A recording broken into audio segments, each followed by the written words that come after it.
Well, the conflict in Gaza posed a major challenge for President Biden in his final years of his administration. In just a few hours, he would deliver remarks at the State Department on his administration's foreign policy legacy as a whole and what the White House is calling his efforts to strengthen America and lead the world. Senior White House correspondent Weijia Jiang joins us now live from 1600 Pennsylvania Avenue. Weijia, it's good to see you. So what can we expect to hear from the president with regards to what he feels he accomplished during his 4 years in office and what he hopes people will remember him for?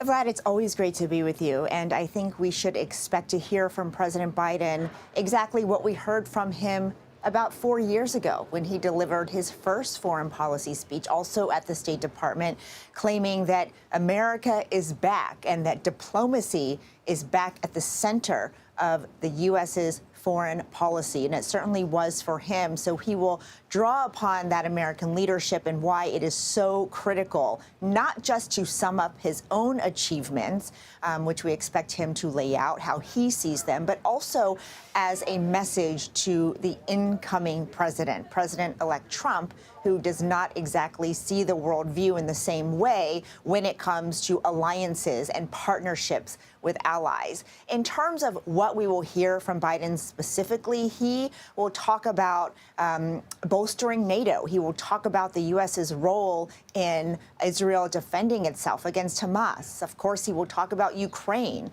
and Russia's aggression that continues. And he will talk about the future in terms of AI, in terms of China, and why that all matters, especially in light of what we just heard on 60 Minutes, what a threat China continues to pose. And Vlad, one thing that we will be watching for also is how he defends his policy on Afghanistan, which critics have argued is his worst decision when it comes to foreign policy. But he is going to talk about how, he was able to end America's longest war, how he is not turning over a war to Afghanistan to Trump, and try to frame it as a success. But certainly, there were lots of missteps as the U.S. pulled out of Afghanistan, Vlad. Absolutely. And Weijia, so the question, of course, then becomes the worry that the president may have that the president-elect, President Trump, undoes some of the things that President Biden will presumably be touting during this speech. And it's impossible for him to give assurances, for example, to President Volodymyr Zelensky of Ukraine that the United States won't pull its funding or its supply of materiel and arms to that country in its fight against Russia. So is he thinking about that the next president could actually unravel anything that he's going to talk about today that he sees as an accomplishment?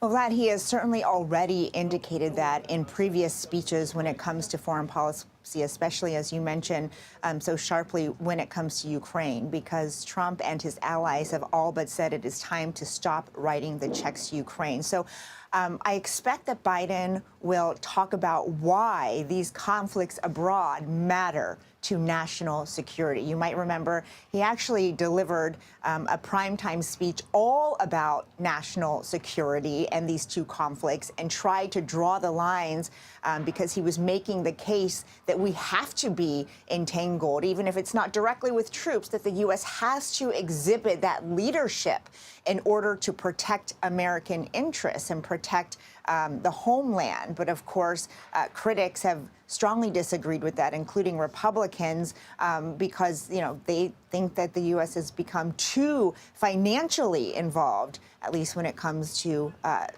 Ukraine. And so he will have to lay that out. And I do think you're exactly right, Vlad, that this speech is not only about himself, but about the future. All right, Weijia Jiang for us at the White House this morning. Thank you, Weijia. Sure.